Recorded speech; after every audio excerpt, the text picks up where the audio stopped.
The night my mom came home from her luxury vacation, she walked into a room full of people watching me starve. But the story didn't start there. It started in a house that looked perfect from the outside. The kind of suburban American home with trimmed hedges, a clean driveway, and warm lights glowing through the windows every evening. Inside, everything was curated. My mom treated the house like a stage set, every dinner plated like it belonged on a magazine cover, every corner arranged for photos she would later post online. She had a way of smiling for the camera that made everything look effortless, like happiness was something you could design if you picked the right filters. My dad existed more quietly, moving through the house without leaving much of an impression, agreeing with whatever she said, avoiding anything that might turn into an argument. I was 11, old enough to notice the silence, but not old enough to understand what it meant. The night they told me they were leaving, it happened over dinner, like it was just another update about their week. My mom mentioned Europe in the same tone she used to talk about grocery lists or weekend plans. She said Paris first, then Rome, then somewhere by the water where everything would be beautiful and slow. She didn't ask how I felt about it. She didn't pause to consider what it meant for me. When I finally asked who would be staying with me, she looked at me with a kind of mild impatience, like I had missed something obvious. She said I was mature, that I had always been independent, that this would be good for me. My dad kept eating, nodding once like that settled it. There was no discussion about relatives, no mention of neighbors checking in, no backup plan, just a quiet assumption that I would manage because I always had. The morning they left, everything moved quickly. My mom checked her bags twice, adjusted her outfit in the hallway mirror, and reminded my dad about the car waiting outside. Before walking out, she placed two things on the kitchen counter, a folded $20 bill and a sealed credit card, telling me it was only for emergencies and that I needed to be responsible. Then the door closed, and the house became very still in a way it had never felt before. At first, I treated it like a challenge, something to prove I could handle. I made lists in my head, planned out meals, told myself this was temporary. The first couple of days passed in a blur of small routines: cereal in the morning, quiet afternoons, lights turned off early to save electricity, even though no one had asked me to. By the third day, the silence started to feel heavier, like it was pressing in from all sides. I began noticing things I hadn't before. The way the refrigerator didn't have much in it, the way the pantry looked fuller than it actually was, the way time stretched when no one spoke to you for hours. I told myself I was fine, that this was what being independent looked like. On the fourth day, I walked to the nearest store and picked up a small carton of milk, something simple, something normal. When I handed over the card, I expected it to go through without a problem, but the cashier swiped it once, then again, and shook their head without much interest. I stood there for a moment, not understanding, until the word declined settled into place. I left the milk on the counter and walked out with the $20 still in my pocket, realizing for the first time that whatever plan my parents thought they had left me with was never really a plan at all. After that day, everything became numbers. I stopped thinking in terms of meals and started thinking in terms of survival, breaking the next few weeks into small, manageable pieces because that was the only way it felt possible. $20 for 30 days turned into careful calculations written in a notebook I found in my room, each page filled with small decisions that suddenly mattered more than anything else. I walked through the grocery store slowly, comparing prices, picking the cheapest options, trying to stretch every dollar into something that would last longer than it should. Ramen became the center of everything, not just food, but a kind of system, something predictable I could rely on. I learned how to divide it into halves, sometimes even thirds, convincing myself it was enough because I didn't have another option. Hunger stopped feeling like a sharp pain and turned into something dull and constant, something I could ignore if I stayed busy or drank enough water. School became harder in ways I hadn't expected.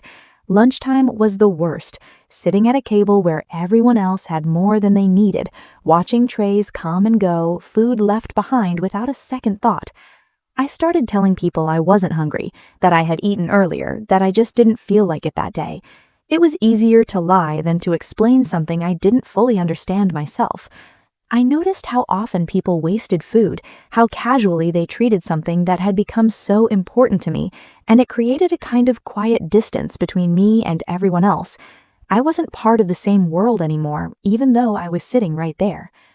At night, I would check my mom's social media, scrolling through photos of places that looked like they belonged in movies, tables filled with food I couldn't name, captions about gratitude and family and how much everything meant to her. It felt unreal, like I was watching someone else's life that had nothing to do with mine. When I finally called her, I tried to keep my voice steady, explaining that the card didn't work, that I was running out of food, that I needed help. There was a pause on the other end before she responded, and when she did, her voice carried a kind of annoyance I recognized immediately. She told me I wasn't starving, that I just wasn't used to limits, that I needed to be more responsible. Then she ended the call, leaving me with the quiet again. The neighbor noticed before I realized anyone would. He lived next door, a man who spent most of his time outside working on small projects, the kind of person who paid attention without making it obvious. He started asking simple questions when he saw me, whether my parents were home, whether I was doing okay, offering small things like extra food he said he didn't need. At first, I told him everything was fine because that felt easier than explaining the truth, but he didn't seem convinced. There was something in the way he looked at me, patient and steady, like he was waiting for me to say more when I was ready. Even then, I held back, still believing that this situation was temporary, that my parents would come back and everything would return to normal. That night, sitting alone in a house that felt too big and too quiet, I finally understood something I had been avoiding since the moment they left. There wasn't going to be a sudden fix, or a moment where someone stepped in to make it right. The plan had always been for me to figure it out on my own, and whether that worked or not didn't seem to matter to anyone but me. I looked at the notebook filled with numbers, at the empty spaces in the kitchen, at the phone that stayed silent unless I reached for it first, and the realization settled in without drama or panic. No one was coming to help me. The moment everything changed did not come with panic or tears, but with a kind of quiet decision that settled in after too many nights of trying to convince myself things would get better on their own. I realized that if I kept waiting for someone to notice, I might disappear before anyone did, so I stopped waiting and started documenting. I found an old tablet in my room and began recording short videos every day, not as a cry for help, but as a record, something clear and undeniable. I showed the refrigerator first, opening it slowly so there was no confusion about what was inside, or more accurately, what was not. I recorded the pantry shelves, the empty spaces between items, the way things ran out faster than they could be replaced. I turned the camera toward myself sometimes, not to dramatize anything, but to show the changes I could feel even if I didn't fully understand them. The way my face looked thinner, the way my voice sounded quieter. I kept a calendar on the wall and marked each day carefully, counting down not just time, but how long I had been managing on my own. The strange part was that I didn't cry in any of the videos. I spoke calmly, like I was explaining a problem I had already accepted, and that made everything feel more real, more unsettling, as if the situation didn't need emotion to prove how serious it was. Things started to shift at school when my body could no longer keep up with the routine I was trying to maintain. One morning during class, the room began to blur at the edges, and before I understood what was happening, I felt myself slipping out of focus, my hands too weak to steady me. When I came back, I was in the nurse's office with my teacher nearby, both of them watching me with a kind of concern I wasn't used to seeing directed at me.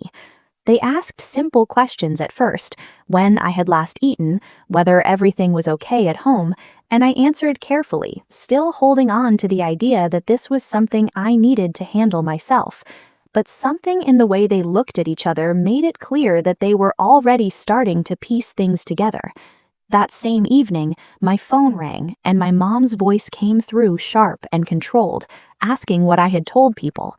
When I said nothing, she didn't sound relieved, just irritated, telling me to stop making things dramatic and warning me not to involve anyone else. There was a pause before she added that I wouldn't like what happened when they got back, and the way she said it made it clear it was not a suggestion. The situation moved beyond me faster than I expected after that. The neighbor who had been quietly observing finally stepped in without asking, contacting the school and making sure someone official would look into what was happening. Within days, a caseworker arrived at the house, moving through each room with a careful, practiced attention that made it clear this was not unfamiliar territory.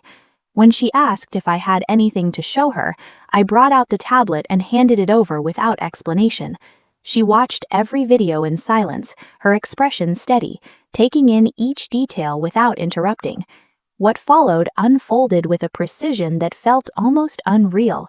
Records being pulled, accounts being reviewed, timelines being built from the evidence I had captured. The truth came together piece by piece, and when it did, it was impossible to ignore. The card left for me had never been activated, not by mistake, but by choice, flagged before they even left. My parents had been monitoring their own spending throughout the trip, tracking every expense, every reservation, every indulgence, while never once checking in on whether I was okay. In just 3 weeks, they had spent $44,000, a number that felt abstract compared to the way I had been measuring my life in cents and days. By the time everything was documented, there was no longer any question about what had happened, only what would happen next. They thought they were coming home to a party, not an investigation. The night my parents returned, the house looked exactly the way it always had when my mom wanted to impress people. Every light on, music playing softly in the background, the kitchen filled with food arranged more for appearance than for eating. Guests moved through the rooms with easy laughter, holding drinks, talking about the trip as if it had been something everyone had shared in. My mom stood near the center of it all, telling stories about the places they had visited, the meals they had enjoyed, the experiences that had made everything feel unforgettable. From the outside, it looked like a celebration, a perfect ending to a perfect month, and for a moment it was almost convincing enough to make everything that had happened feel distant, like something that belonged to another version of the house. Then the doorbell rang, cutting through the noise in a way that immediately shifted the atmosphere, even before anyone understood why. When the door opened, the change was immediate and irreversible.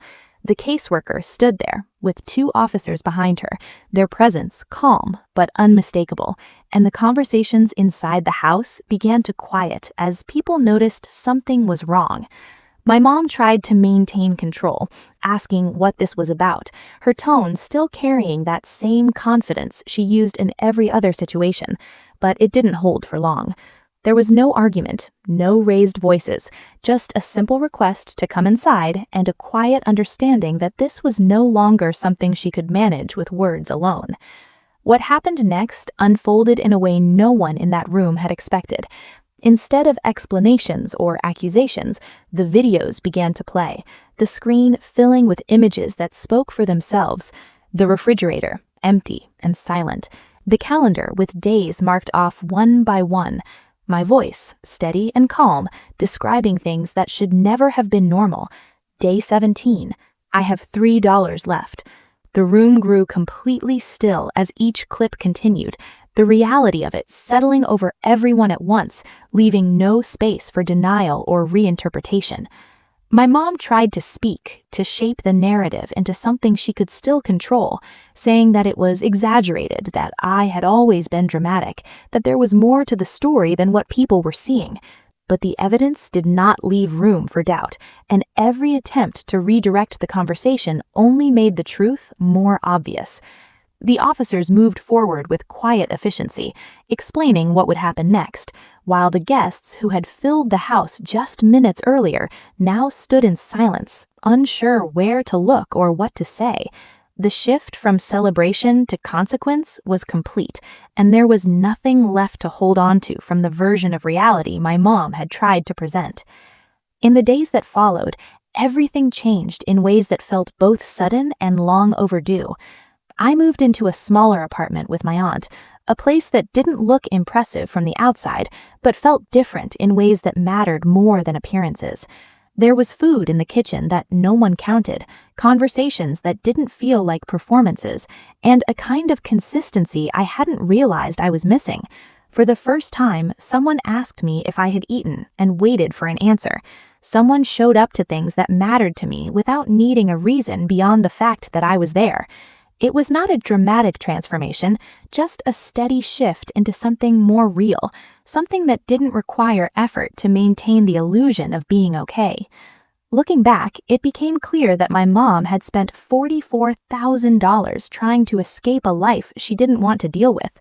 But in doing so, she lost the only person who had been quietly living inside it all along.